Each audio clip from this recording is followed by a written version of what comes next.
This lesson is not meant to tear down or damage any person or group in any way. The intent is merely to educate the ignorant and confirm what many have speculated by simply eliminating the myth, superstition, fables, and the outright lies that have been forced on the population by way of religion.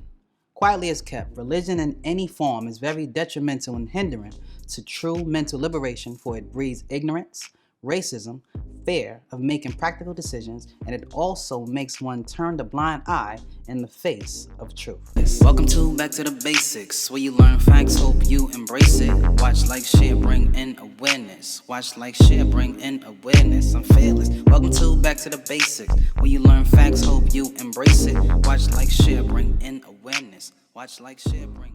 The primary reason for this is because religion is a system that consists of worship, rituals, and the requirement for such membership is simply faith and belief.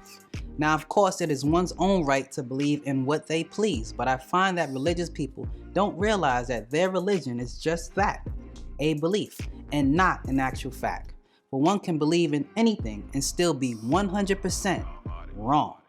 Many still don't realize that one can only believe in that in which they do not know, and so belief is simply acceptance, and religious institutions are merely support systems of lies for those who do not want to know the truth and instead choose to accept the popular lies found in the middle of the word belief.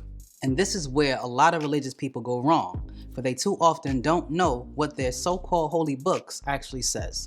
They don't know the language of their scriptures. They don't know the year in which individual books were revealed. And sadly, most don't even care, because religious institutions were already established and introduced to many as children, way before their power of observation set in order for them to make an intelligent decision on whether to accept it or reject it. And so, as they grew up as adults, the fear of making practical decisions was so strongly ingrained that they never decided to leave nor critically examine their own belief. And this can only mean that most don't take the time to study what they claim to accept. And because of this, when most are presented with facts by way of quotes taken directly from their own religious books, most would adamantly give their own interpretation, ignoring what the actual sentences they claim is the word of God is actually saying. For example, if I were to say that I was a God to one who subscribes to the Bible, and I gave the quote Psalm 82:6 to back my claim, which clearly states, "Ye are gods and all of you are children of the Most High," most religious people would see the quote, verify the quote, and then continue to give their own interpretation, totally ignoring what the quote actually says.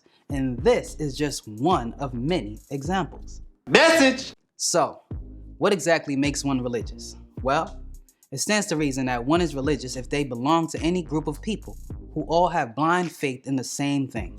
Now again, the basis of any religion is belief, and since one can only believe in what they do not know, we can conclude that a believer is one who has confidence in something that has not been proven or confirmed. In that case, all who follow any form of religion that has not been confirmed and attempt to propagate it to others must, by sound right reasoning, be called a liar.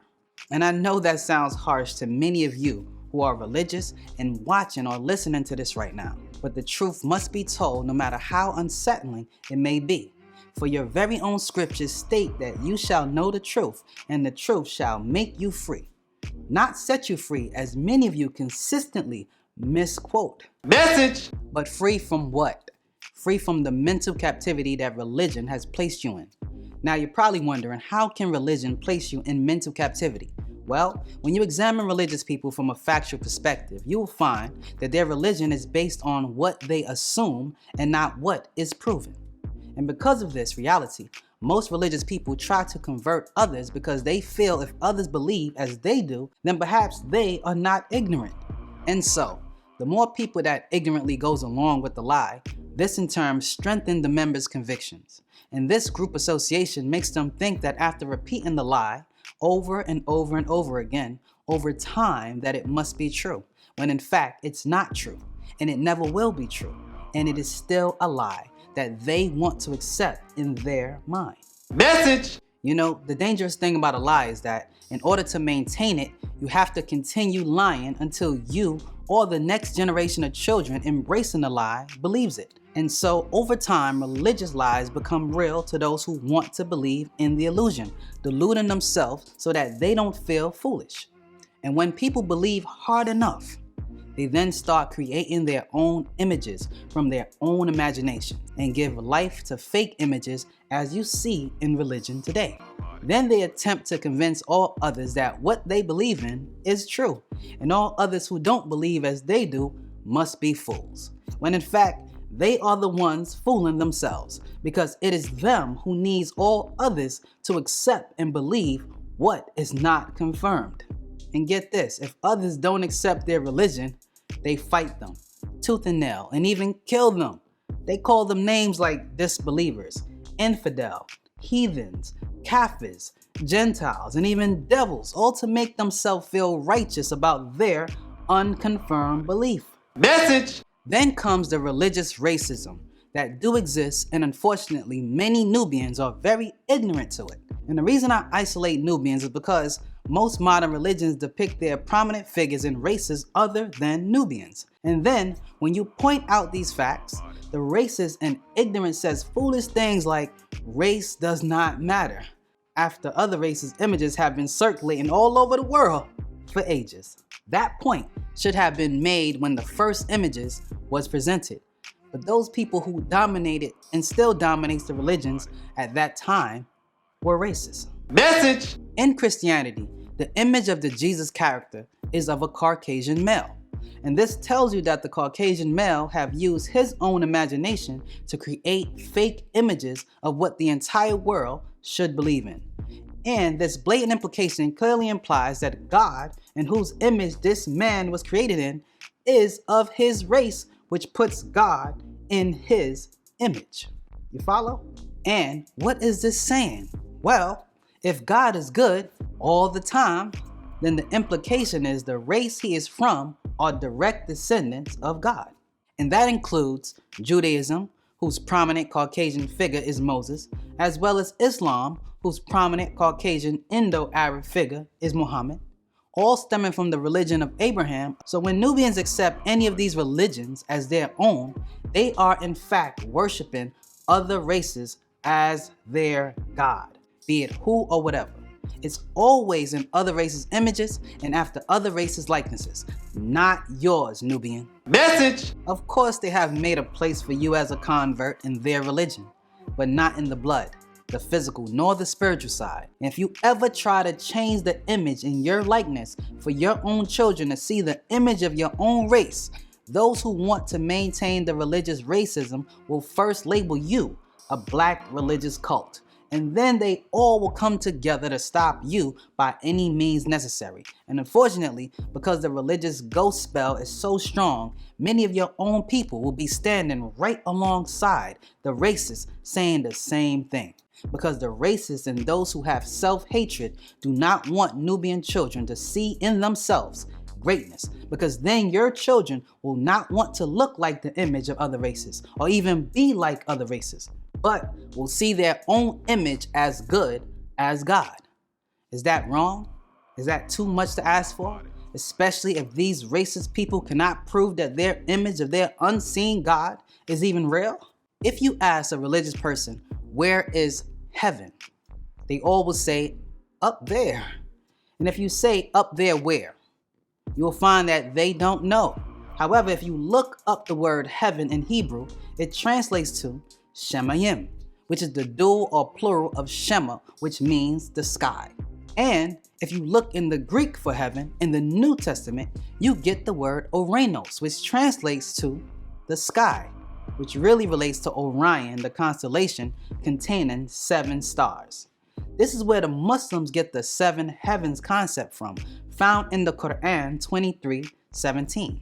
And in Arabic, the word for heaven is Samawat, which also means the sky or the cloud. So their book does confirm that Orion is heaven, Job 9:9, which will then make this being, called God by some, an extraterrestrial, since heaven is in another star system, according to your book. Message!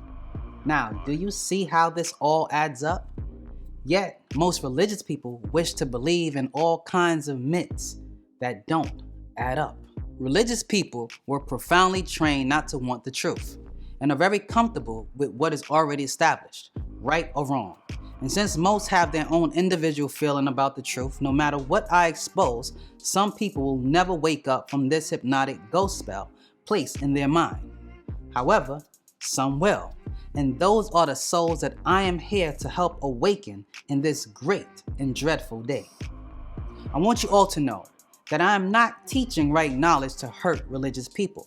My sole intent is to make the intelligent amongst you aware enough to realize that you have been deceived, and to therefore encourage you to stop believing and to simply ask questions in order to know. Questions like, who is the author of these religious books? What was the purpose? When was each book revealed? Where did they come from? Why should we accept it? And how does it relate to me? This is the information age, and we must do away with adult fairy tales called religious books and demand the actual facts. For all you know, you could be worshiping the devil as God. Don't compromise your soul for what appears to be normal, and know that anything that is worth anything is worth struggling for. I want you all to know that institutionalized religion have their roots in a greater prehistoric ancient culture than your so-called leaders will teach to their congregations, which is only 5% of their teaching. And then 10% of those who are teaching it knows the real facts. And unfortunately, the other 85% are being misguided and led down the path of traditions and customs and egos of men who do not know what they're really talking about. You must learn to face reality, regardless of how much it hurts. And if you don't check things out, then you deserve to be lied to. If you don't take the time to investigate the facts and face the facts regardless of how ugly they are to you, then you will continue to remain a mental captive of other people's religions of tailor-made confusions. Wake up. Facts we stated. You wanna know something? Go back to basics. Most saw a trap and was called the Matrix. The world frivolized, yet it's hard to face it.